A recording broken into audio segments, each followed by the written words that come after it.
Tenía apenas 16 años cuando mi vida se quebró como un cristal lanzado contra el suelo.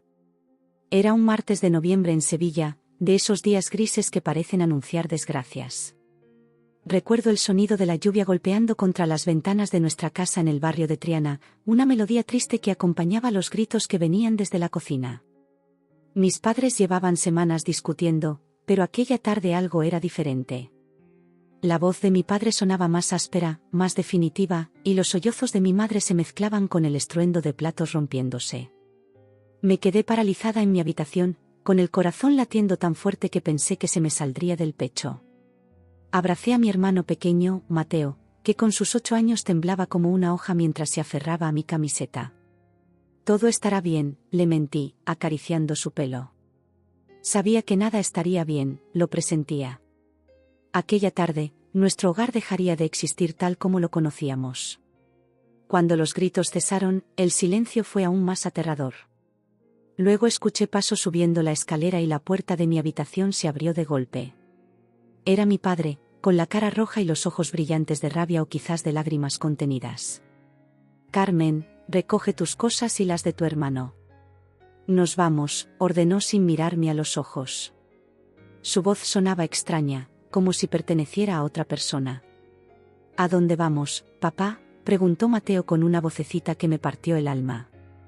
«A casa de la abuela Pilar, en Madrid», respondió, y se dio la vuelta para empezar a sacar ropa del armario y meterla desordenadamente en una maleta. No entendía nada. ¿Por qué teníamos que irnos a Madrid? La abuela vivía a más de 500 kilómetros. Tenía amigos aquí, el instituto, mi vida entera. ¿Y mamá?, me atreví a preguntar mientras ayudaba a Mateo a recoger sus juguetes favoritos. Mi padre se detuvo un momento, con la mirada perdida en algún punto entre la pared y sus pensamientos. «Tu madre no viene», dijo secamente. Y entonces lo supe. Esto no era una visita a la abuela. Esto era una huida. Bajamos las escaleras cargados con maletas improvisadas y encontramos a mi madre sentada en el sofá del salón, con la mirada perdida y las mejillas húmedas. Al vernos, intentó sonreír, pero su sonrisa era un gesto roto, incompleto. Se levantó tambaleante y nos abrazó. Olía a jazmín y a café, como siempre. «Volveréis pronto», murmuró mientras besaba nuestras cabezas. «Os lo prometo». Mi padre nos empujó suavemente hacia la puerta, pero yo me resistí. No quería irme así, no entendía por qué teníamos que separarnos. «¿Qué está pasando?», exigí saber. Los adultos siempre creen que los niños no entienden, que es mejor ocultarles la verdad, como si la ignorancia fuera algún tipo de escudo. Fue mi madre quien habló, con una voz tan baja que tuve que esforzarme para oírla. «Tu padre ha encontrado algo. Necesitamos tiempo para hablar, Carmen. No es para siempre». Los ojos de mi padre se oscurecieron. «Dile la verdad, Lucía. Dile que te has estado viendo con ese hombre durante meses. Dile que has destrozado a esta familia». El mundo se detuvo. Las palabras flotaban en el aire como cuchillos suspendidos, listos para caer y destrozarlo todo. Mi madre dio un paso atrás, como si le hubieran golpeado físicamente, y negó con la cabeza. «No es así, Miguel. No lo entiendes». «¿Qué no entiendo? ¿Los mensajes? ¿Las llamadas? ¿Las mentiras?». La voz de mi padre temblaba. Nunca lo había visto así, tan vulnerable y furioso al mismo tiempo. Mateo comenzó a llorar, aferrándose a mi pierna, y sentí que algo se rompía dentro de mí. Ya no era una niña, pero en ese momento deseé serlo, deseé no entender lo que estaba pasando, deseé poder creer en las mentiras de los adultos. «Vámonos», dije, tomando la mano de Mateo. No podía soportar un minuto más en esa casa que ya no se sentía como un hogar. El viaje a Madrid fue un borrón de paisajes que pasaban a toda velocidad por la ventanilla del coche, mientras mi padre conducía en silencio, con los nudillos blancos sobre el volante. Mateo se quedó dormido en mi regazo, agotado de tanto llorar. Yo permanecí despierta, observando cómo la vida que conocía iba quedando atrás con cada kilómetro.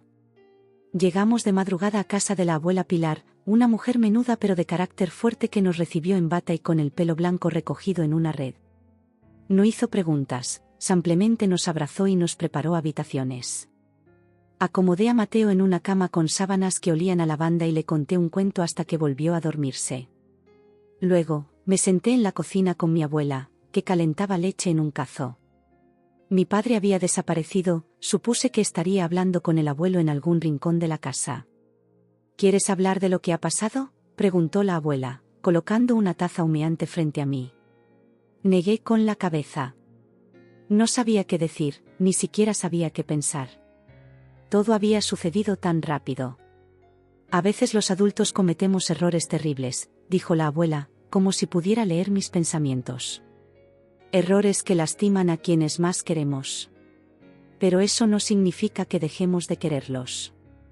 Mamá engañó a papá, las palabras salieron de mi boca antes de que pudiera detenerlas, y sonaron extrañas, como si pertenecieran a otra vida, a otra familia que no fuera la mía. La abuela suspiró. Las relaciones son complicadas, Carmen. A tu edad no se puede entender todo lo que pasa entre un hombre y una mujer después de tantos años juntos. Tengo 16, no 6, protesté. Sé lo que significa cuando alguien traiciona la confianza. La abuela me miró con una mezcla de tristeza y orgullo. Sí, lo sabes. Pero hay tantas formas de traicionar, tantos caminos que llevan a la soledad incluso cuando se vive bajo el mismo techo. Tu madre ha cometido un error, sí. Pero tu padre también ha cometido los suyos a lo largo de los años. Esa noche dormí poco, dando vueltas en una cama desconocida, pensando en mi madre sola en nuestra casa de Sevilla, imaginando a quien habría conocido, que habría encontrado en otra persona que no pudiera encontrar en nuestra familia. Pensé en mi padre, en su rabia, en su dolor. Y pensé en Mateo, que era demasiado pequeño para entender por qué de repente ya no éramos una familia. A la mañana siguiente, Madrid nos recibió con un sol pálido que no calentaba. Era una ciudad enorme, ruidosa, tan diferente de nuestro tranquilo barrio en Sevilla. Mi padre nos anunció que nos quedaríamos allí una temporada, que él buscaría trabajo y que nos matricularía en un colegio cercano. Habló como si todo fuera una aventura, un cambio emocionante, pero sus ojos estaban vacíos y su sonrisa no llegaba a iluminar su rostro. Aquella tarde, mientras Mateo jugaba con unos coches viejos que el abuelo había guardado durante años, mi teléfono sonó. Era mi madre. Con manos temblorosas, rechacé la llamada. No estaba preparada para escuchar su voz, para oír sus excusas. Segundos después, llegó un mensaje: os quiero más que a nada en el mundo. Esto es un error. Volveremos a estar juntos, te lo prometo. Apagué el teléfono y lo guardé bajo la almohada. Las promesas de los adultos ya no significaban nada para mí. Los días en Madrid se convirtieron en semanas, y las semanas en meses. El invierno madrileño era más crudo que el de Sevilla, con un frío que se colaba por las rendijas de las ventanas de la casa de la abuela y se instalaba en nuestros huesos. Pero más frío aún era el silencio de mi padre cada vez que mencionábamos a mamá. El colegio San Isidro, donde nos habían matriculado a Mateo y a mí, era grande y austero, con pasillos interminables y profesores que nos miraban con una mezcla de curiosidad y compasión. Ser la nueva nunca es fácil, menos aún cuando llegas a mitad de curso con una historia de ruptura familiar a tus espaldas.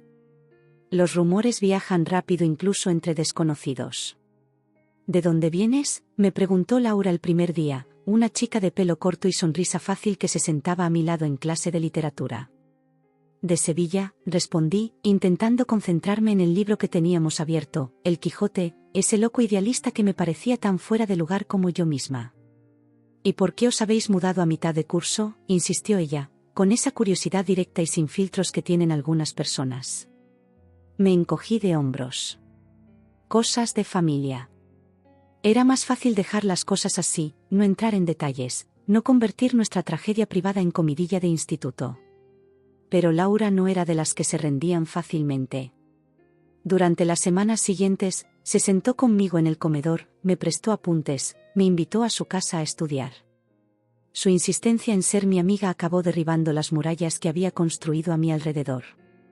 Una tarde, mientras compartíamos un paquete de patatas fritas en un banco del patio, le conté todo: la pelea, los gritos, el descubrimiento de la infidelidad de mi madre, nuestra huida nocturna.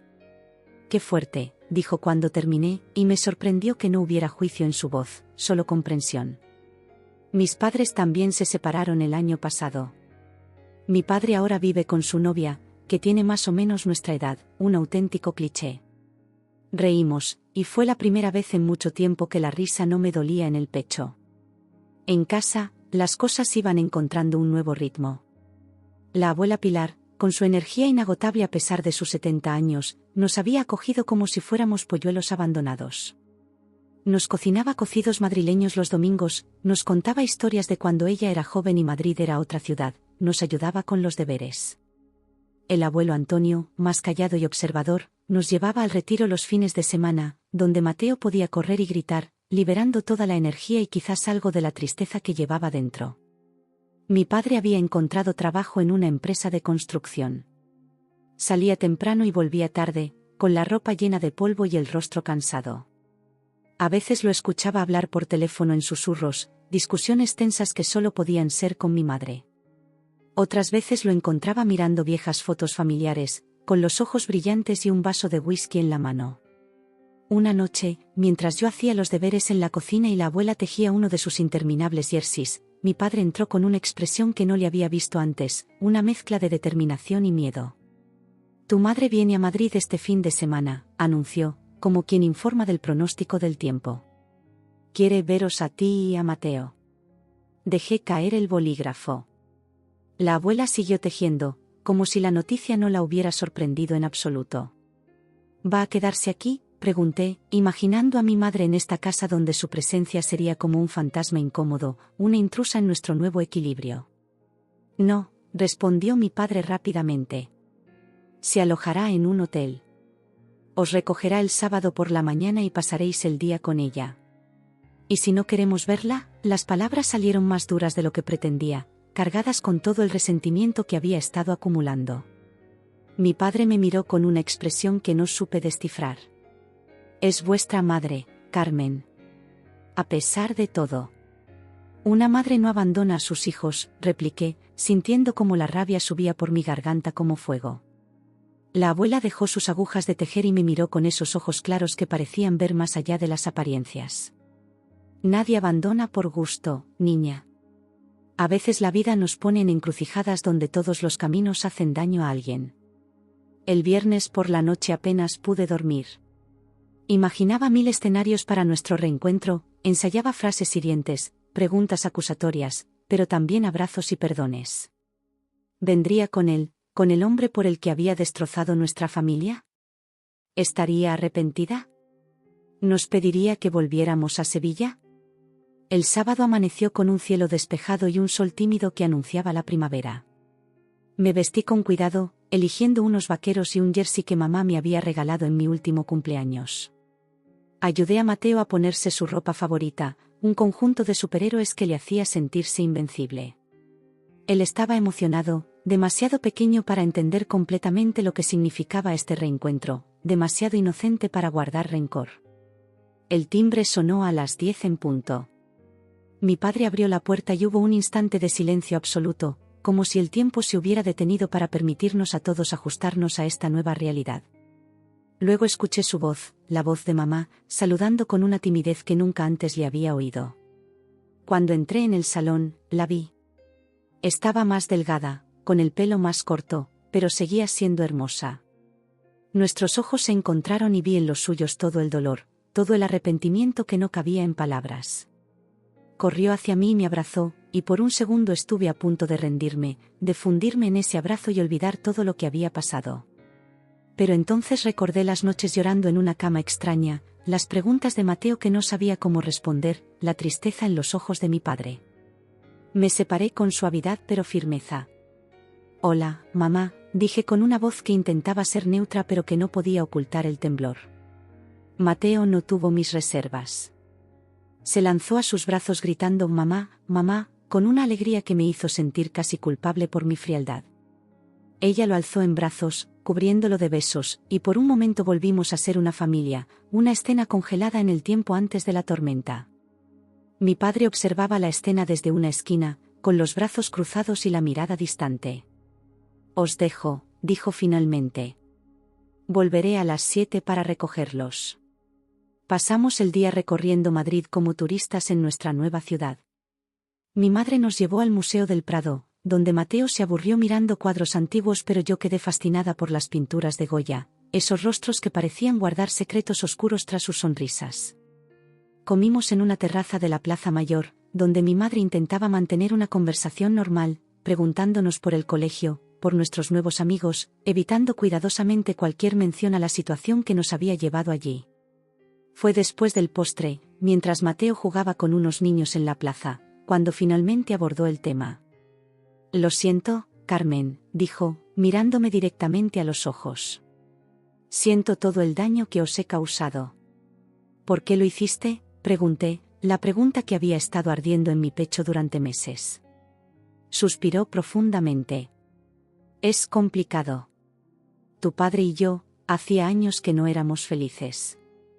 Dejamos de hablarnos, de mirarnos. Vivíamos como extraños bajo el mismo techo. Podríais haberlo intentado arreglar, o separaros como personas normales. No hacía falta lo que hiciste». «Tienes razón», admitió, y vi cómo las lágrimas brillaban en sus ojos. «Fue un error, una estupidez. Cuando conocí a Javier, me sentí vista por primera vez en años. No lo justifico, solo intento explicarte que no fue algo que planeé, que busqué». «¿Sigues con él?». La pregunta salió como un disparo, directa y dolorosa. Negó con la cabeza. «No. Terminó hace semanas. No era real. Era una escapatoria, no un amor verdadero». Sentí una mezcla confusa de emociones, alivio, rabia, una extraña satisfacción vengativa. «¿Y ahora qué? ¿Crees que podemos volver a Sevilla y fingir que nada ha pasado?». «No», respondió con una sinceridad que me desarmó. «No podemos volver atrás.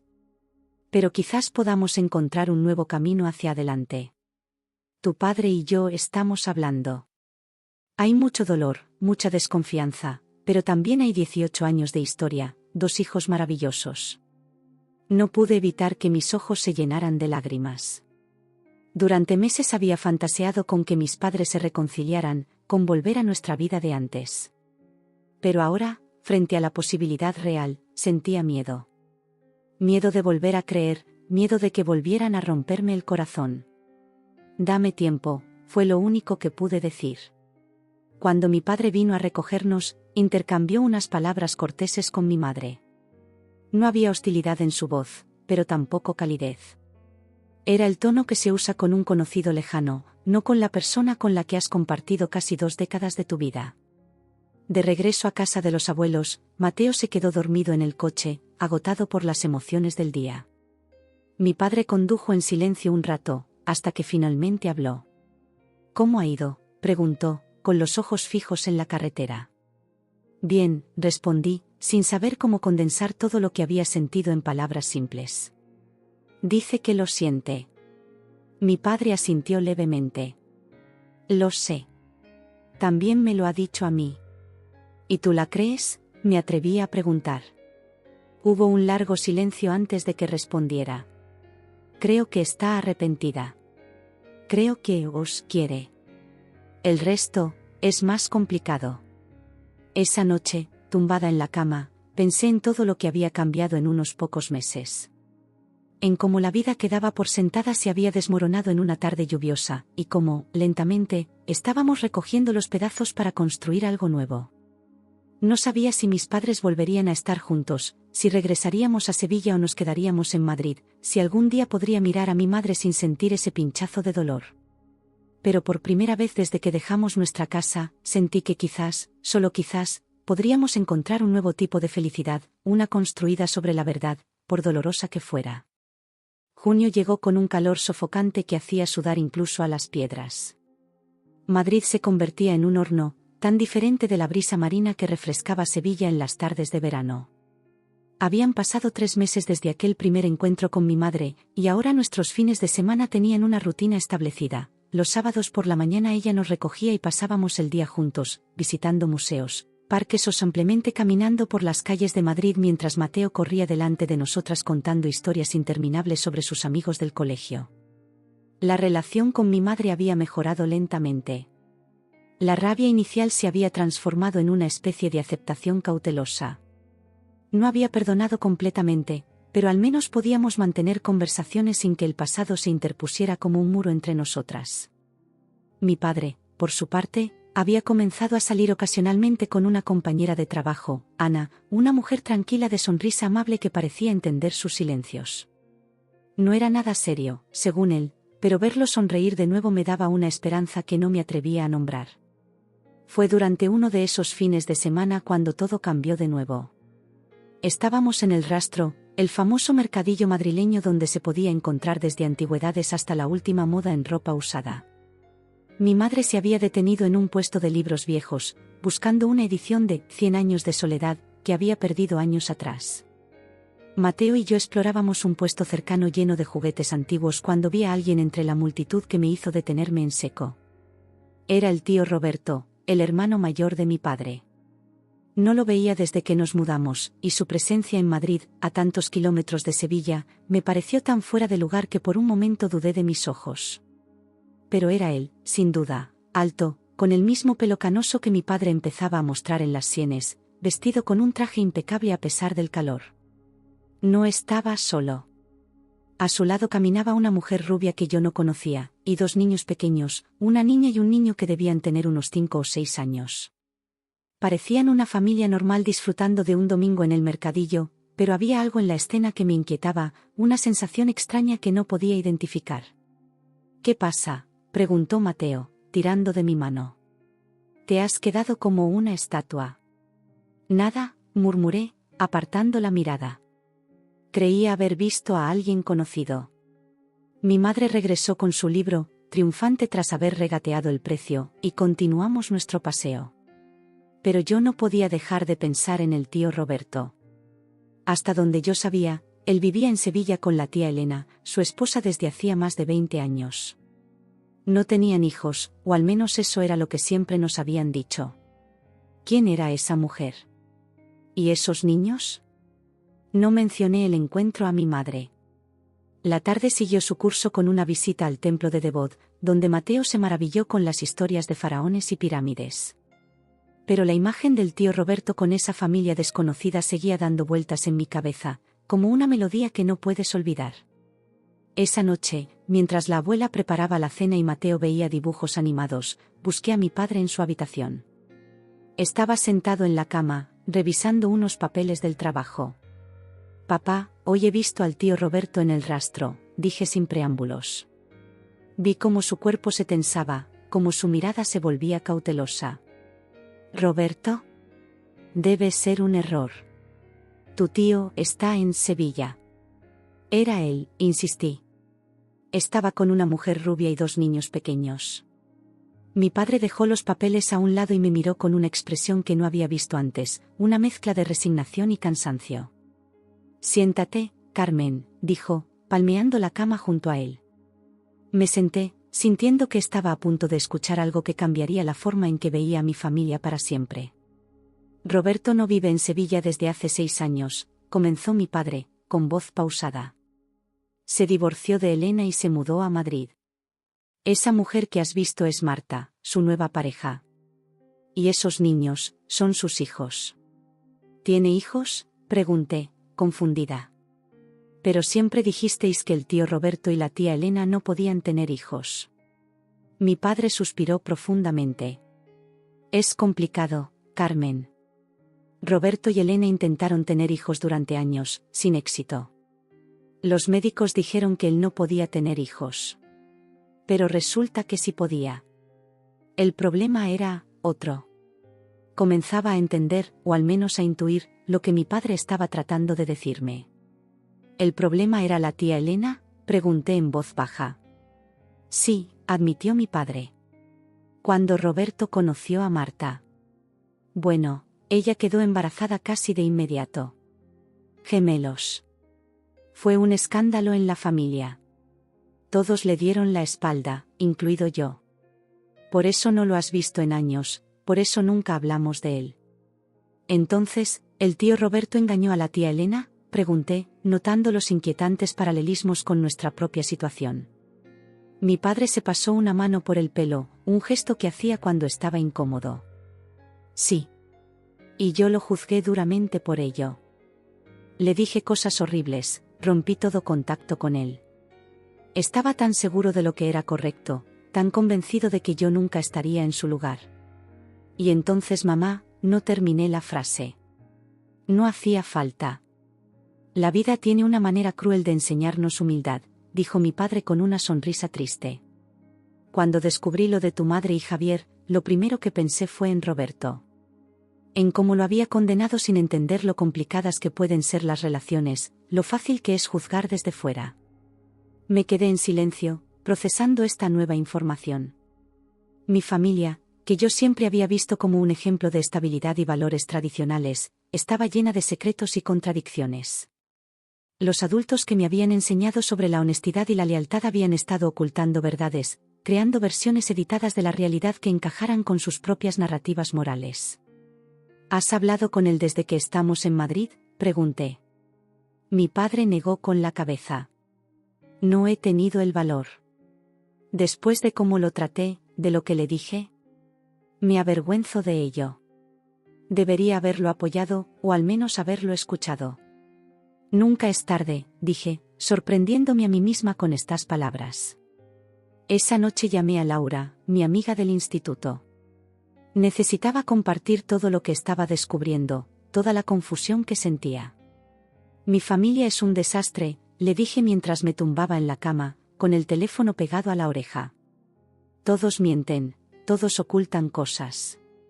Todas las familias son así, respondió Laura con esa sabiduría despreocupada que tenía a veces. La mía parece normal por fuera, pero si supieras. Mi padre lleva años manteniendo a una segunda familia en Valencia. Mi madre lo sabe y finge que no. Mi hermano mayor es adicto a los juegos de azar y ha perdido una fortuna. Y yo, bueno, yo tengo mis propios secretos.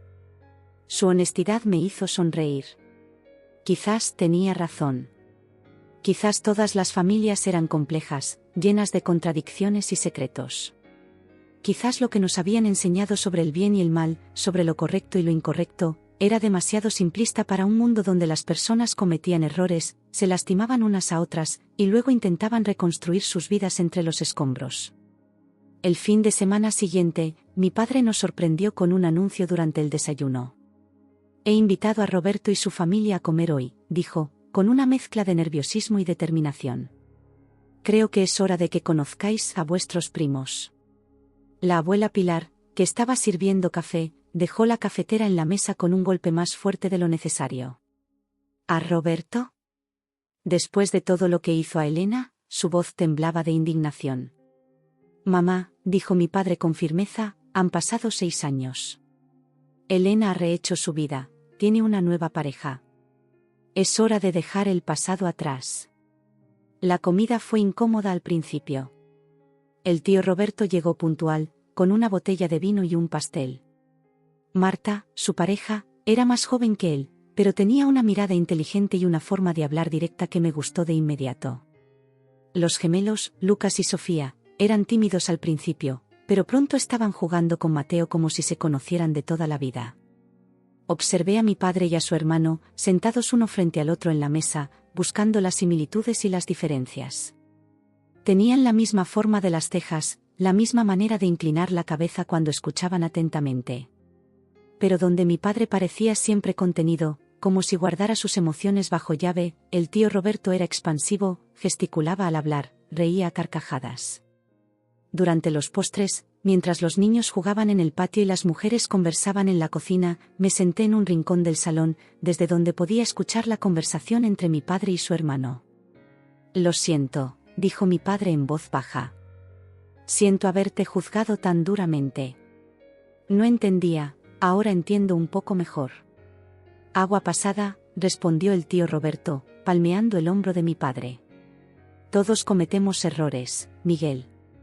Todos nos equivocamos en algún momento. La diferencia es que tú fuiste valiente, dijo mi padre. Afrontaste las consecuencias, construiste una nueva vida. Yo me escapé, me llevé a los niños, huí. Cada situación es diferente. El tío Roberto tomó un sorbo de vino. ¿Cómo está Lucía?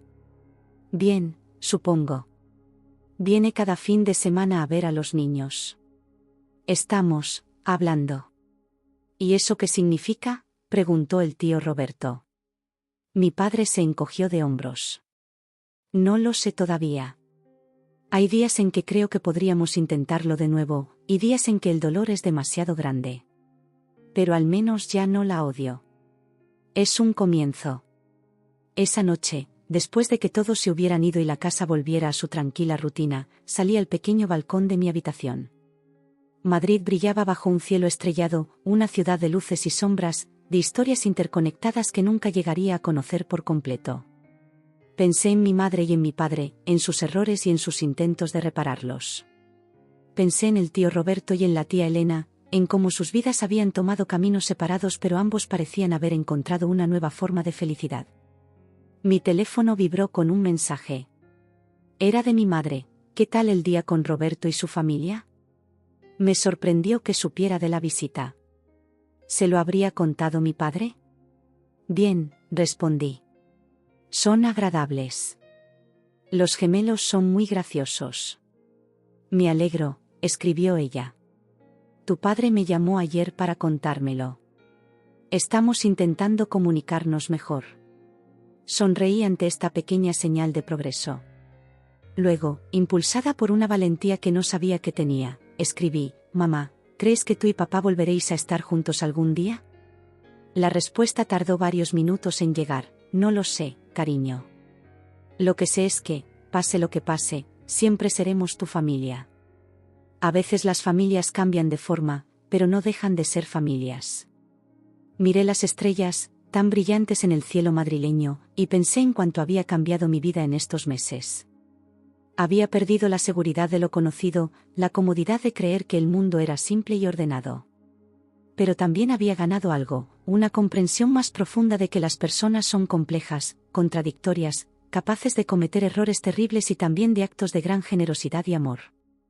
No sabía qué forma tendría nuestra familia en el futuro. No sabía si volveríamos a Sevilla o si Madrid se convertiría en nuestro nuevo hogar permanente. No sabía si algún día podría entender completamente las decisiones de los adultos que habían dado forma a mi vida. Pero estaba empezando a aceptar que la vida no ofrecía garantías, solo posibilidades. Y quizás, pensé mientras una estrella fugaz cruzaba el cielo, quizás eso era suficiente por ahora. El verano avanzaba con su calor implacable, convirtiendo Madrid en un horno que parecía no apagarse ni siquiera durante la noche. Para escapar del asfalto ardiente, la abuela Pilar había propuesto que pasáramos 2 semanas en un pequeño pueblo de la Sierra de Guadarrama donde ella había crecido. La casa era antigua, con paredes de piedra que mantenían el interior fresco incluso en los días más calurosos. Desde la ventana de mi habitación se veían montañas cubiertas de pinos y un cielo tan azul que dolía mirarlo. En aquella casa de techos altos y suelos de madera que crujían con cada paso, me sentía extrañamente conectada con un pasado que no era mío. Las fotografías en blanco y negro que colgaban de las paredes mostraban a una abuela Pilar joven y sonriente, al abuelo Antonio con todo su pelo, y a mi padre, apenas un niño, jugando con un perro en el mismo jardín donde ahora Mateo perseguía mariposas. El tiempo parecía discurrir de otra manera allí, más lento, más contemplativo. Lo que no esperaba era la llamada de mi padre una tarde en que el abuelo nos había llevado al río. Con los pies sumergidos en el agua fría y la piel caliente por el sol, escuché su voz a través del teléfono, inesperadamente animada. Tu madre vendrá este fin de semana, anunció sin preámbulos. Hemos estado hablando mucho estas semanas y, bueno, necesitamos pasar tiempo juntos. Los 4. Sentí un nudo en el estómago, una mezcla de esperanza y miedo. Habían pasado casi 6 meses desde aquella tarde lluviosa en Sevilla. 6 meses en los que habíamos construido una nueva rutina, una nueva forma de vida. ¿Qué significaba esta visita? ¿Estaban pensando en volver a estar juntos? ¿Vais a intentarlo de nuevo?, pregunté, intentando que mi voz sonara casual, como si la respuesta no pudiera derrumbarme o elevarme. Hubo un silencio al otro lado de la línea. No lo sé, Carmen, respondió finalmente. Lo que sé es que ambos os queremos y que, sea cual sea nuestro futuro como pareja, siempre seremos vuestros padres. Queremos poder estar en la misma habitación sin tensión, poder hablar sin rencor. ¿Y Ana?, pregunté, pensando en la compañera de trabajo de mi padre con la que había empezado a salir. Ana entiende la situación, dijo él, y noté un ligero tono defensivo en su voz. No es nada serio todavía. Cuando colgué, me quedé mirando el río, viendo cómo el agua fluía entre las piedras, encontrando siempre un camino. El abuelo estaba sentado un poco más allá, enseñando a Mateo a hacer rebotes con piedras planas en la superficie del agua. Era bueno en eso, mi hermano. Parecía tener un talento natural para encontrar el ángulo preciso. 5, 6, 7 rebotes. Celebraba cada logro con saltos y gritos que hacían sonreír al abuelo. ¿Todo bien?, preguntó el abuelo cuando regresé a su lado. Mamá vendrá este fin de semana, respondí, sentándome junto a él en una roca grande y cálida. Papá dice que quieren pasar tiempo los 4 juntos. El abuelo asintió lentamente, con esa expresión pensativa que ponía cuando estaba eligiendo cuidadosamente sus palabras. El tiempo cura muchas heridas, dijo al fin. Y el perdón cura las que el tiempo no puede. ¿Crees que deberían volver a estar juntos?, pregunté, valorando su opinión más de lo que jamás le había dicho. No es lo que yo crea lo que importa, respondió, lanzando una piedra que dio 4 saltos perfectos antes de hundirse. Lo que importa es que encuentren paz, sea juntos o separados. Y que vosotros la encontréis también. El viernes por la tarde, mientras ayudaba a la abuela a preparar la cena, escuché el motor de un coche acercándose por el camino de tierra. Miré por la ventana y vi el coche de mi padre estacionando junto al pozo. Mi madre salió del asiento del copiloto, con el pelo recogido en una coleta y un vestido de verano que no le había visto antes. Parecía nerviosa, arreglándose el pelo y mirando hacia la casa como si esperara algún tipo de veredicto. Mateo, que estaba dibujando en la mesa de la cocina, dejó caer sus lápices y corrió hacia la puerta gritando «¡Mamá! ¡Papá!». Yo me quedé donde estaba, observando cómo mis padres entraban juntos en la casa, cómo saludaban a los abuelos, cómo todo parecía extrañamente normal y a la vez completamente distinto.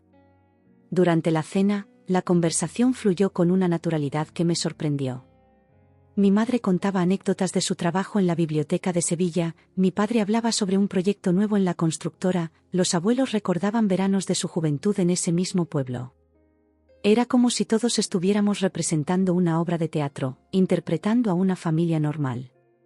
Después de la cena, cuando Mateo ya se había ido a dormir y los abuelos se habían retirado discretamente a su habitación, mis padres me pidieron que los acompañara a dar un paseo. La noche era cálida, con un cielo estrellado y el sonido de los grillos como música de fondo. Caminamos en silencio hasta llegar a una pequeña plaza con una fuente en el centro, donde nos sentamos en un banco de piedra. «Tenemos algo que contarte», comenzó mi padre, mirando brevemente a mi madre como buscando confirmación. «Hemos estado hablando mucho estas semanas», continuó mi madre. «Sobre lo que pasó, sobre lo que queremos para el futuro». Contuve la respiración, esperando las palabras que podrían cambiar nuestras vidas de nuevo. «No vamos a volver a estar juntos», dijo mi padre con suavidad. «Al menos no de la manera que solíamos estar». Sentí un pinchazo de decepción, aunque en el fondo ya lo sabía. Había demasiado dolor, demasiadas heridas que aún no habían cicatrizado completamente. «Pero eso no significa que no podamos ser una familia», añadió rápidamente mi madre, tomando mi mano. «De una forma diferente». Me explicaron su plan. Mi padre se quedaría en Madrid, donde ya tenía un trabajo estable y había alquilado un pequeño apartamento cerca de la casa de los abuelos. Mi madre volvería a Sevilla, donde estaba su trabajo y su vida. Pero nos organizaríamos para que Mateo y yo pasáramos tiempo con ambos. Las vacaciones escolares en Sevilla, los fines de semana largos, las llamadas diarias por vídeo. ¿Y nosotros?, pregunté, refiriéndome a Mateo y a mí. ¿Dónde viviremos? Se miraron, y vi en sus ojos que esta era la parte más difícil. «Queremos que elijáis», dijo mi padre. Podéis vivir conmigo en Madrid, o volver con vuestra madre a Sevilla. O incluso podemos hacer rotaciones, si es lo que preferís. O podríais estar un tiempo en cada lugar, sugirió mi madre. Probar qué os funciona mejor. Era demasiado para procesar de golpe. Una parte de mí quería volver a Sevilla, a mi antigua escuela, a mis viejos amigos. Pero otra parte se había acostumbrado a Madrid, había encontrado una nueva vida allí, con Laura, con los abuelos, con los gemelos de tío Roberto. ¿Y qué pasa con el colegio?, pregunté, aferrándome a las cuestiones prácticas para no pensar en las emocionales. Podéis terminar el curso en Madrid, dijo mi madre. Y luego decidir. No hay prisa, Carmen. Queremos que os sintáis cómodos con lo que decidáis. ¿Y Mateo?, pregunté. Es demasiado pequeño para entender todo esto. Le explicaremos las cosas a su nivel, dijo mi padre. Pero también queremos saber qué piensas tú. Tú lo conoces mejor que nadie. Me sentí repentinamente mayor, cargada con una responsabilidad que no había pedido pero que, de alguna manera, había asumido desde el momento en que nuestra familia se rompió. Yo era quien consolaba a Mateo cuando preguntaba por mamá, quien le ayudaba con los deberes cuando papá llegaba tarde del trabajo, quien se aseguraba de que llevara ropa limpia al colegio y de que se cepillara los dientes por la noche. Necesito pensarlo, dije finalmente. Necesito hablar con Mateo. Asintieron, respetando mi respuesta. Seguimos caminando por el pueblo, hablando de cosas más ligeras, recordando anécdotas del pasado, riendo incluso. Y por un momento, bajo aquel cielo estrellado, sentí que quizás todo iría bien. No de la manera que había imaginado, no con un final feliz de película donde todos volvíamos a vivir juntos en nuestra casa de Sevilla como si nada hubiera pasado. Pero tal vez podríamos encontrar un nuevo tipo de felicidad, una construida sobre la verdad y el respeto mutuo. De regreso a la casa, mientras mis padres se quedaban en la terraza hablando en voz baja, entré en la habitación que compartía con Mateo. Estaba dormido, con un brazo sobre la almohada y la boca ligeramente abierta. Parecía tan pequeño, tan vulnerable. Me senté en el borde de su cama y le aparté un mechón de pelo de la frente, pensando en todo lo que había vivido en sus cortos 8 años y en todo lo que aún tenía por delante. Te prometo que estaremos bien, susurré, aunque no pudiera oírme. De alguna manera, encontraremos la forma de estar bien. Esa noche, antes de dormir, escribí un mensaje a Laura contándole lo que mis padres me habían propuesto. Su respuesta llegó casi de inmediato: sea lo que decidas, estaré aquí. Y si vuelves a Sevilla, siempre puedes venir a visitarme. Madrid no se va a mover de sitio. Sus palabras me hicieron sonreír. En medio de tanto cambio e incertidumbre, era reconfortante saber que algunas cosas permanecían constantes. La amistad de Laura. El amor de mis padres, a pesar de todo. El sonido de la respiración de Mateo mientras dormía. Las estrellas sobre el pueblo, las mismas que habían visto mis abuelos cuando eran jóvenes. Me dormí pensando que quizás el abuelo tenía razón. El tiempo curaba muchas heridas. Y el perdón curaba las que el tiempo no podía. Estábamos en el camino de la curación, reconstruyendo los lazos que nos unían, aunque tuvieran una forma diferente a la que habíamos conocido. Y tal vez eso era suficiente, al menos por ahora. Septiembre llegó con ese aire melancólico que siempre trae el final del verano. Las calles de Madrid volvían a llenarse después del éxodo vacacional, y los escaparates de las tiendas se vestían con carteles que anunciaban ofertas de material escolar. El nuevo curso estaba a punto de comenzar, y con él, la decisión que había estado aplazando durante semanas. Laura y yo pasamos los últimos días de libertad recorriendo nuestros lugares favoritos de la ciudad, como si estuviéramos documentando cada rincón para que no se me olvidara si decidía volver a Sevilla. El Retiro, donde habíamos pasado tantas tardes tumbadas bajo los árboles, hablando de todo y de nada. La chocolatería San Ginés, donde tomábamos chocolate con churros los domingos por la mañana. La terraza del Círculo de Bellas Artes, donde habíamos visto atardecer sobre los tejados de Madrid mientras compartíamos secretos y sueños. Te voy a echar de menos, dijo Laura mientras caminábamos por la Gran Vía, esquivando turistas y madrileños apresurados. Pero entiendo que quieras volver a tu ciudad. Todavía no he decidido nada, respondí, aunque no era del todo cierto. En el fondo, ya sabía lo que quería hacer, pero me daba miedo decirlo en voz alta, como si al pronunciarlo se hiciera demasiado real. Mi madre había regresado a Sevilla después de aquel fin de semana en la sierra, pero nos llamaba cada día. Me hablaba de cómo estaba arreglando mi habitación, de los nuevos libros que había comprado para mí, de cómo mis antiguos amigos preguntaban por mí. Nunca presionaba directamente, pero sus palabras estaban cargadas de esperanza, de la ilusión de tenernos de vuelta. Mi padre, por su parte, había dejado de verse con Ana. No dio explicaciones, pero yo sabía que estaba intentando poner en orden su vida antes de que tomáramos nuestra decisión.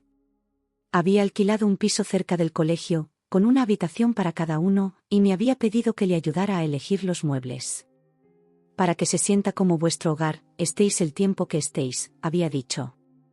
La noche antes de empezar el colegio, mi padre nos preparó una cena especial. La abuela nos había dejado su receta de tortilla de patatas, y aunque la suya no era tan perfecta, el esfuerzo era evidente. Después de cenar, cuando Mateo ya se había ido a dormir, me senté con él en el sofá del salón, ese viejo sofá de los abuelos que habían trasladado al nuevo piso porque tenía historia. Papá, dije, reuniendo todo mi valor, he tomado una decisión. Lo vi tensarse, preparándose para lo que fuera a decir. Había desarrollado esa expresión estoica en los últimos meses, como una máscara que se ponía para protegerse. Quiero quedarme en Madrid, continué, las palabras saliendo rápidamente, al menos hasta terminar el curso. Tengo amigos aquí, conozco el colegio, y creo que sería bueno para Mateo tener algo de estabilidad. Pero quiero que podamos pasar tiempo con mamá en Sevilla durante las vacaciones. Mi padre asintió lentamente, y vi cómo sus hombros se relajaban ligeramente. ¿Has hablado con tu hermano sobre esto?, preguntó. Sí, respondí. Dice que echa de menos a mamá, pero que le gusta su colegio aquí, y que los abuelos le enseñan a jugar al ajedrez los martes. Una sonrisa se dibujó en el rostro cansado de mi padre. Tu abuelo me enseñó a jugar cuando tenía más o menos su edad, dijo, y por un momento vi en sus ojos al niño que había sido, antes de que la vida lo endureciera. ¿Crees que mamá lo entenderá?, pregunté, sintiendo un nudo en la garganta. No quería hacerle daño, no después de todo lo que había pasado. Tu madre te quiere, Carmen, dijo mi padre con suavidad. Lo único que quiere es que seáis felices. Podrá venir a Madrid más a menudo, y vosotros iréis a Sevilla. Encontraremos la manera. Lo abracé entonces, un abrazo largo y fuerte, como no nos habíamos abrazado en mucho tiempo. Sentí que algo se curaba entre nosotros, una herida que no sabía que seguía abierta. Al día siguiente, llamé a mi madre para contarle mi decisión. Hubo un silencio al otro lado de la línea, y me imaginé su expresión, el ligero fruncimiento de cejas que ponía cuando intentaba no mostrar su decepción. Entiendo, dijo finalmente. Sé que Madrid ha sido bueno para vosotros, y que los abuelos, que tu padre. Su voz se quebró un poco. Te quiero, mamá, dije, sintiendo que las lágrimas amenazaban con derramarse. Y quiero pasar tiempo contigo. Pero ahora mismo, creo que esto es lo mejor para nosotros. Lo sé, cariño, respondió, y pude oír que estaba llorando, aunque intentaba disimularlo. Lo sé. Yo también, os quiero. Y podré ir a veros más a menudo, ahora que las cosas están más claras entre tu padre y yo. Después de colgar, me quedé mirando el teléfono, pensando en cómo una decisión podía sentirse a la vez correcta y dolorosa. Era la primera vez que tomaba una decisión tan importante, que afectaba no solo a mi vida sino a la de toda mi familia. Me sentía mayor, como si en estos meses hubiera crecido más que en todos los años anteriores juntos. El curso empezó con esa mezcla de nervios y emoción que siempre trae consigo. Laura y yo estábamos en la misma clase de nuevo, y la rutina escolar trajo una normalidad bienvenida después de tantos cambios. Los profesores eran exigentes, especialmente la de literatura, que parecía tener una obsesión con la Celestina y nos mandaba hacer análisis interminables de cada personaje.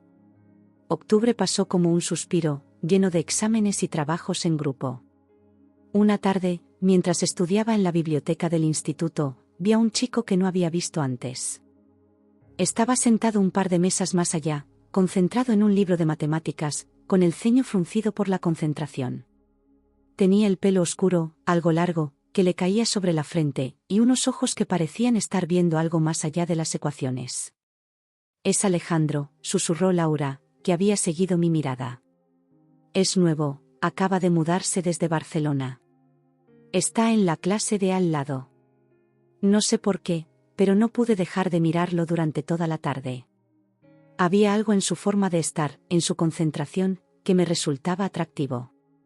Cuando finalmente levantó la vista y nuestras miradas se cruzaron, sentí un nudo en el estómago, esa sensación extraña que nunca había experimentado antes.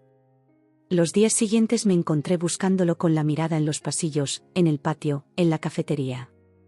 Laura se reía de mí, diciendo que nunca me había visto tan interesada en alguien. Y tenía razón. A pesar de todo lo que había pasado en mi vida, nunca había tenido tiempo de pensar en chicos, en relaciones, en esas cosas que parecían ocupar tanto espacio en la vida de mis compañeras. Una tarde de noviembre, mi padre me sorprendió con una noticia inesperada mientras cenábamos. «Tu madre vendrá este fin de semana», dijo, como quien comenta el tiempo. «Se quedará en un hotel cerca de aquí». «¿En serio?», pregunté, sorprendida. «¿Por qué no me ha dicho nada?». «Quería darte una sorpresa», respondió, sirviendo más ensalada en el plato de Mateo, que parecía más interesado en jugar con los tomates que en comerlos. «Además, quiere ver vuestro nuevo piso, conocer a vuestros amigos, ser parte de vuestra nueva vida». La idea me produjo sentimientos encontrados. Por un lado, me alegraba ver a mi madre, pasar tiempo con ella. Por otro, me daba miedo que su presencia alterara el frágil equilibrio que habíamos conseguido construir. Cuando llegó el viernes, estaba nerviosa. Había limpiado mi habitación, había comprado sus galletas favoritas, había planeado enseñarle mis sitios favoritos de Madrid. Pero sobre todo, había invitado a Laura a tomar algo con nosotras el sábado. Quería que mi madre conociera a mi mejor amiga, que viera que estaba bien aquí. El reencuentro fue menos incómodo de lo que temía. Mi madre parecía diferente, más relajada, con un corte de pelo nuevo que le sentaba bien. Abrazó a Mateo durante minutos, cubriéndolo de besos mientras él reía encantado. Luego me abrazó a mí, un abrazo largo y cálido que me recordó a cuando era pequeña y me acurrucaba en sus brazos después de una pesadilla. El fin de semana pasó en un suspiro. El sábado recorrimos Madrid como turistas, visitando el Palacio Real, comiendo churros, haciendo fotos en la Puerta del Sol. Laura se unió a nosotras por la tarde, y ver a mi madre y a mi mejor amiga charlando y riendo juntas me llenó de una felicidad que no esperaba. El domingo mi madre vino a comer a casa. Mi padre había cocinado paella, su especialidad, y aunque al principio hubo cierta tensión, poco a poco la conversación empezó a fluir. Hablaron de nosotros, de nuestros avances en el colegio, de planes para Navidad. No eran dos extraños forzados a estar juntos, sino dos personas que una vez se habían querido y que ahora estaban aprendiendo a ser padres desde la distancia, pero con respeto. Después de comer, mientras mi padre y Mateo recogían la cocina, mi madre me pidió que la acompañara a dar un paseo. Caminamos hasta un pequeño parque cercano y nos sentamos en un banco, disfrutando del sol otoñal que doraba las hojas caídas. «Estás diferente», me dijo, estudiándome con esos ojos que siempre parecían ver más allá. «Has crecido». «Ha pasado casi un año», respondí, pensando en todo lo que había cambiado desde aquella tarde lluviosa en Sevilla. «No me refiero solo a lo físico», sonrió. «Hay algo en ti, una seguridad, una madurez. Pareces más en paz». Reflexioné sobre sus palabras. Era cierto, me sentía más en paz. A pesar del dolor, de las pérdidas, de los cambios, había encontrado una manera de avanzar, de crecer entre los escombros. «Creo que todos hemos cambiado», dije finalmente. «Tú también pareces diferente». Asintió, con la mirada perdida en algún punto del horizonte. «Lo estoy. Este tiempo separados me ha ayudado a entender muchas cosas. Sobre mí, sobre lo que quiero, sobre lo que es importante». «¿Sigues queriendo a papá?», pregunté, sorprendiéndome a mí misma con mi atrevimiento. Mi madre sonrió con tristeza. «Siempre querré a tu padre, Carmen. Compartimos demasiadas cosas como para no quererlo. Pero a veces el amor no es suficiente. A veces dos personas pueden quererse y aún así no ser capaces de hacerse felices». Sus palabras me hicieron pensar en mis propios sentimientos confusos hacia Alejandro, ese chico al que apenas conocía pero que ocupaba tantos de mis pensamientos. ¿Era eso el amor? ¿Esa mezcla de curiosidad, de anhelo, de miedo? Hay un chico en mi instituto, me encontré diciéndole, las palabras saliendo antes de que pudiera detenerlas. Se llama Alejandro. Es nuevo, viene de Barcelona. Vi cómo su rostro se iluminaba, cómo aparecía esa sonrisa que conocía tan bien, la que guardaba para las buenas noticias, para los momentos especiales. ¿Y te gusta?, preguntó, con ese tono ligeramente juguetón que usaba cuando éramos cómplices. No lo sé, respondí honestamente. Apenas hemos hablado. Pero hay algo en él. El primer amor, dijo ella, con una expresión nostálgica. No hay nada como eso. Ni siquiera recuerdo su cara, pero sí cómo me hacía sentir. Nos quedamos en silencio un rato, cada una perdida en sus propios pensamientos. El sol empezaba a ponerse, tiñendo el cielo de naranja y rosa, cuando mi madre volvió a hablar. Estoy orgullosa de ti, Carmen, dijo, tomando mi mano. De la persona en la que te estás convirtiendo. De cómo has cuidado de tu hermano, de cómo has afrontado todo esto. Sé que no ha sido fácil, y que a veces has tenido que ser más adulta de lo que deberías. Sentí como las lágrimas se agolpaban en mis ojos. No me había dado cuenta de cuánto necesitaba escuchar esas palabras, de cuánto había anhelado su aprobación, su reconocimiento. Gracias, susurré, apretando su mano. Te quiero, mamá. Yo también te quiero, mi niña, respondió, abrazándome. Siempre. Caminamos de regreso a casa mientras las farolas se encendían, iluminando las calles de Madrid con su luz amarillenta. Pensé en todas las decisiones que habíamos tomado en este último año, en cómo habían cambiado nuestras vidas. Pensé en lo que vendría después, la Navidad en Sevilla, los exámenes finales, el verano. Pensé en Alejandro y en si algún día tendría el valor de hablarle. No sabía qué nos depararía el futuro, pero por primera vez en mucho tiempo, no tenía miedo. Había aprendido que podía sobrevivir a los cambios, que podía adaptarme, que podía encontrar la felicidad incluso en los lugares más inesperados. Y esa era, quizás, la lección más valiosa de todas. Las Navidades en Sevilla fueron como un viaje en el tiempo. El olor de las castañas asadas en las calles, el sonido de los villancicos flamencos en la plaza de San Francisco, las luces que transformaban las callejuelas del barrio de Santa Cruz en un cuento de hadas. Mi antigua ciudad me recibió como si nunca me hubiera ido, y por un momento casi pude olvidar todo lo que había pasado en el último año. Mamá nos había preparado nuestras habitaciones exactamente como las recordábamos. Mis libros seguían ordenados por colores en la estantería, mis pósters continuaban en las paredes, incluso había recargado mi viejo despertador con forma de gato. Era como si un fragmento de mi antigua vida hubiera quedado suspendido, esperando mi regreso. Pasamos la Nochebuena los tres solos, una cena íntima y tranquila. Mamá había cocinado todos nuestros platos favoritos, y aunque era extraño no tener a papá allí, haciendo sus chistes malos y poniéndose el gorro de Papá Noel para repartir los regalos, encontramos nuestro propio ritmo.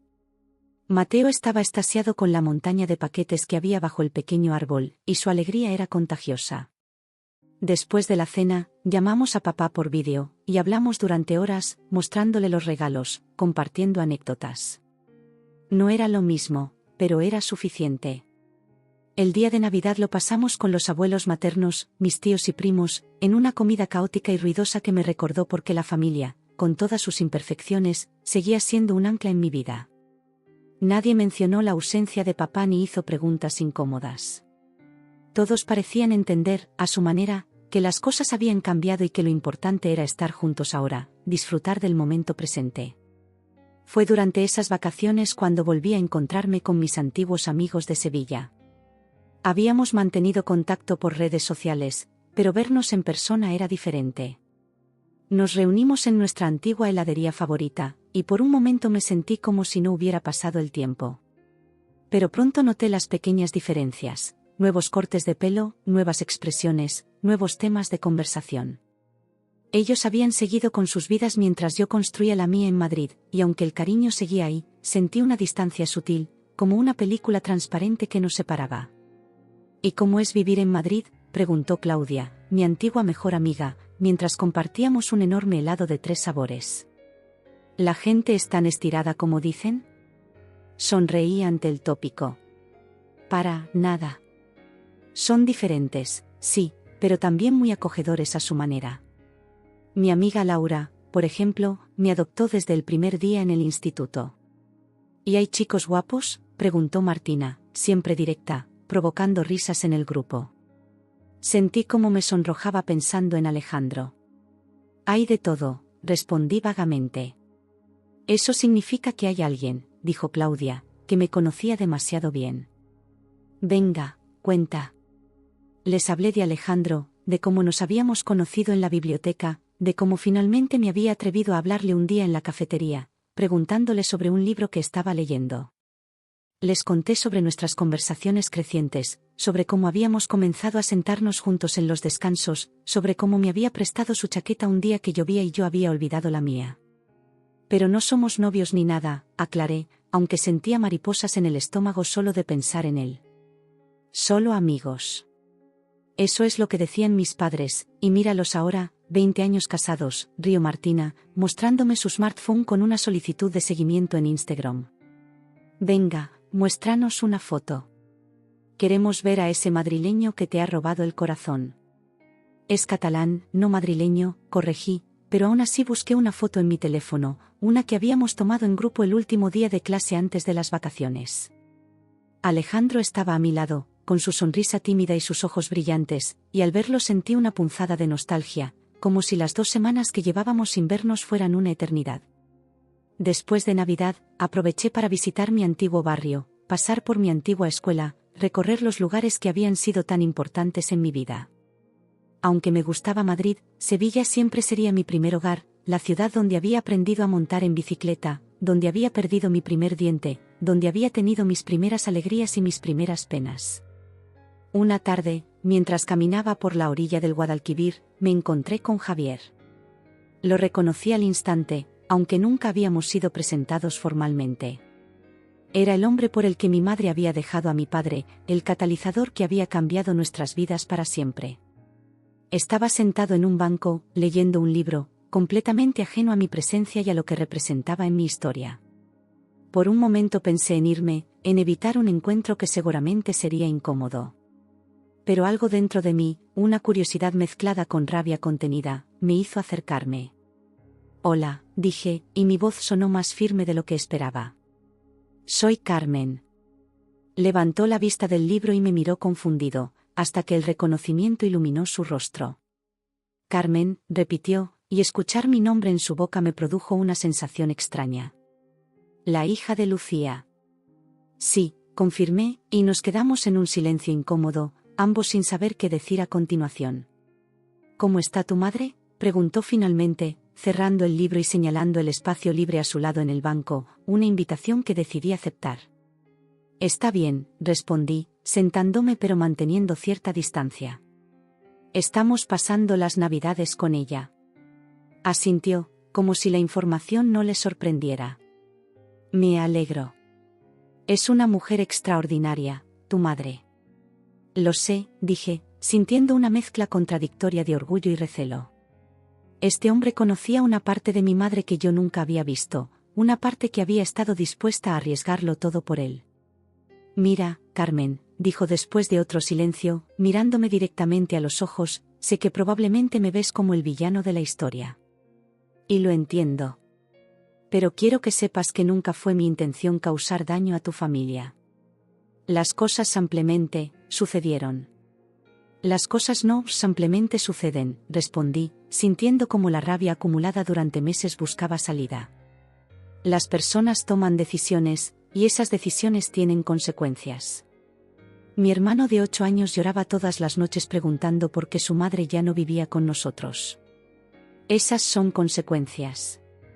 Vi cómo la culpa atravesaba su rostro, cómo bajaba la mirada hacia sus manos. Tienes razón, admitió. Y lo siento. De verdad lo siento.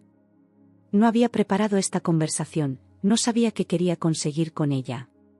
Quizás necesitaba poner un rostro a la persona que había sido parte del dolor de mi familia, quizás simplemente necesitaba decirle todas esas cosas que había pensado durante meses de insomnio. ¿La querías de verdad?, pregunté, sorprendiéndome a mí misma con la pregunta. Suspiró profundamente. Sí, la quería.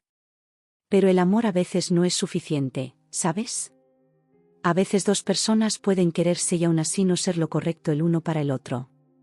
Sus palabras hicieron eco de lo que mi madre me había dicho durante su visita a Madrid, y me pregunté si habrían llegado a esa conclusión juntos, durante sus conversaciones, durante su breve relación.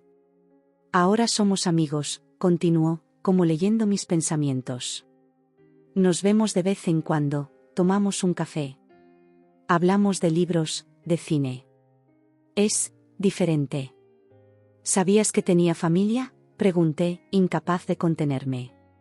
¿Sabías que existíamos? Sí, admitió, y vi la vergüenza en sus ojos. Los sabía. Y creí que ella haría una elección diferente. Fue egoísta por mi parte. Nos quedamos en silencio un rato, viendo cómo el sol comenzaba a ponerse sobre el río, tiñendo el agua de naranja y dorado. La rabia que había sentido al principio se había disipado, dejando en su lugar una extraña calma. Este hombre no era un monstruo, no era el villano de la historia. Era solo una persona, con sus propias inseguridades, sus propios errores, sus propios arrepentimientos. Ella os quiere muchísimo, dijo finalmente. Habla de vosotros todo el tiempo. Está muy orgullosa de la persona en la que te estás convirtiendo. Me levanté, sintiendo que la conversación había llegado a su fin natural. No sabía si volvería a ver a Javier alguna vez, pero de alguna manera, este encuentro había cerrado algo dentro de mí, había puesto fin a un capítulo que necesitaba concluir. Adiós, Javier, dije, ofreciéndole una pequeña sonrisa que no había planeado. Cuídate. Tú también, Carmen, respondió, y vi en sus ojos que entendía lo que este momento significaba para ambos. Regresé a Madrid con una sensación de ligereza que no había esperado. Las vacaciones en Sevilla habían sido una oportunidad para reconciliarme con mi pasado, para ver que, aunque las cosas habían cambiado, no todo estaba perdido. Mi madre seguía siendo mi madre, mi ciudad seguía siendo mi ciudad, mis recuerdos seguían siendo mis recuerdos. Nada podía cambiar eso. El segundo trimestre en el instituto trajo consigo nuevos desafíos. Los profesores aumentaron la carga de trabajo, anunciando que debíamos empezar a pensar en qué bachillerato elegiríamos el próximo curso. El futuro, que siempre había parecido algo lejano y abstracto, comenzaba a tomar forma, a exigir decisiones concretas. Alejandro y yo nos habíamos escrito durante las vacaciones, mensajes casuales sobre lo que estábamos haciendo, fotos de nuestras respectivas ciudades. Cuando nos reencontramos el primer día de clase, hubo un momento de torpeza, como si no supiéramos cómo comportarnos después de ese contacto virtual. Pero pronto volvimos a nuestra rutina, estudiar juntos en la biblioteca, compartir música y libros, hablar de todo y de nada. Una tarde de febrero, mientras caminábamos de regreso a casa bajo una llovizna fina, Alejandro se detuvo de repente y me miró con una intensidad que me hizo contener la respiración. Me gustas, Carmen, dijo, las palabras saliendo de golpe, como si las hubiera estado conteniendo durante demasiado tiempo. Me gustas mucho. El corazón me dio un vuelco. Había imaginado este momento de 1000 maneras diferentes, pero ahora que estaba sucediendo, no sabía qué decir. La lluvia aumentó su intensidad, empapándonos a ambos, pero no nos movimos. Tú también me gustas, respondí finalmente, y vi cómo su rostro se iluminaba con una sonrisa que podría haber ahuyentado todas las nubes. Nuestro primer beso fue allí mismo, bajo la lluvia, en una calle cualquiera de Madrid. Fue torpe y dulce y perfecto, y cuando nos separamos, ambos reíamos, mitad por la alegría, mitad por lo ridículos que debíamos parecer, completamente empapados y sin importarnos lo más mínimo. Esa noche, mientras me secaba el pelo y sonreía como una tonta al espejo, mi padre llamó a la puerta de mi habitación. Le conté lo que había pasado, sorprendiéndome de lo fácil que era hablar con él ahora, de lo mucho que nuestra relación había cambiado en este último año. ¿Cuándo vamos a conocer oficialmente a este chico?, preguntó con una sonrisa traviesa. ¿Debería preparar mi discurso de padre severo? Papá, protesté, lanzándole una almohada que esquivó entre risas. Es broma, dijo, sentándose en el borde de mi cama. Me alegro por ti, Carmen. Te mereces ser feliz. Su sinceridad me conmovió. Tú también, papá, respondí. ¿Has pensado en llamar a Ana? No habíamos hablado de ella desde que dejaron de verse, pero yo sabía que mi padre había disfrutado de su compañía, que por un tiempo le había devuelto la sonrisa. Se pasó una mano por el pelo, un gesto que hacía cuando estaba nervioso. No lo sé. Han pasado muchas cosas, y no sé si estoy listo para ser feliz, completé, usando sus propias palabras. Porque creo que lo estás, papá. Creo que te mereces otra oportunidad. Me miró con una mezcla de sorpresa y gratitud, como si no esperara este apoyo, esta comprensión. Lo pensaré, dijo finalmente, levantándose para darme un beso en la frente. Y ahora descansa. Mañana tienes colegio. La primavera llegó a Madrid con una explosión de color. Los parques se llenaron de flores, las terrazas de gente ansiosa por disfrutar del sol, las calles de una energía renovada. Mi madre venía a vernos un fin de semana al mes, y durante uno de esos fines de semana, conoció a Alejandro.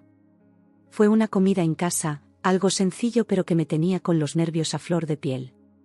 Quería que se gustaran, que mi madre viera lo que yo veía en él, que Alejandro entendiera la importancia que mi madre tenía en mi vida. No tenía por qué preocuparme. Conectaron de inmediato, hablando de libros, de música, de Barcelona, ciudad que mi madre había visitado muchas veces. Verlos conversar, reír juntos, fue como si dos partes separadas de mi vida finalmente encajaran, como si el rompecabezas caótico que había sido mi existencia durante el último año comenzara a mostrar una imagen comprensible. Fue mi madre quien, mientras lavábamos los platos después de la comida, me dijo algo que se quedaría conmigo durante mucho tiempo. Sabes, Carmen, a veces la vida nos sorprende. Pensamos que sabemos exactamente cómo será nuestro camino, y entonces ocurre algo que lo cambia todo. Puede parecer el fin del mundo en ese momento, pero luego, con el tiempo, te das cuenta de que era solo un desvío hacia algo diferente, no necesariamente peor. Pensé en todo lo que había pasado desde aquella tarde lluviosa en Sevilla. En cómo había odiado a mi madre por su traición, en cómo había temido que nuestra familia estuviera rota para siempre. Pensé en Madrid, en los abuelos, en Laura, en el tío Roberto y su familia, en todas las personas que habían entrado en mi vida gracias a ese desvío. Pensé en Alejandro, en la forma en que sus ojos brillaban cuando me miraba, en cómo mi corazón se aceleraba cada vez que tomaba mi mano. Tienes razón, dije, apoyando mi cabeza en su hombro por un momento. Y me alegra que sigas siendo parte de mi camino, mamá. De nuestro camino. Al final del curso, cuando llegó el momento de decidir oficialmente dónde viviríamos Mateo y yo, la elección ya no parecía tan dramática. Mi madre había encontrado un trabajo en una editorial que le permitiría teletrabajar parte de la semana, lo que significaba que podría pasar más tiempo en Madrid. Mi padre, por su parte, había retomado su relación con Ana, y aunque iban despacio, era evidente que ambos estaban felices. Decidimos quedarnos en Madrid para el próximo curso, pero con visitas más frecuentes a Sevilla. No era la familia perfecta que había imaginado, no era el camino que había planeado, pero era nuestro camino, nuestra historia, nuestra forma de estar juntos a pesar de todo. Una tarde de junio, mientras Alejandro y yo paseábamos por el Retiro, viendo cómo los rayos del sol se filtraban entre las hojas de los árboles, me acordé de aquella primera conversación con Laura, cuando acababa de llegar a Madrid. Mi familia es un desastre, le había dicho. Todos mienten, todos ocultan cosas. Y ella había respondido, todas las familias son así. Tenía razón. Todas las familias son complicadas, todas tienen secretos, todas enfrentan pruebas.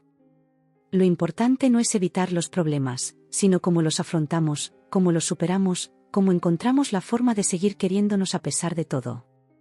El verano se extendía ante nosotros como una promesa, como un lienzo en blanco esperando ser pintado. No sabía qué nos depararía el futuro, pero por primera vez en mucho tiempo, estaba ansiosa por descubrirlo. El pasado estaba en paz, el presente era bueno, y el futuro, con todos sus misterios y posibilidades, parecía brillar bajo el sol de Madrid con una luz nueva y esperanzadora.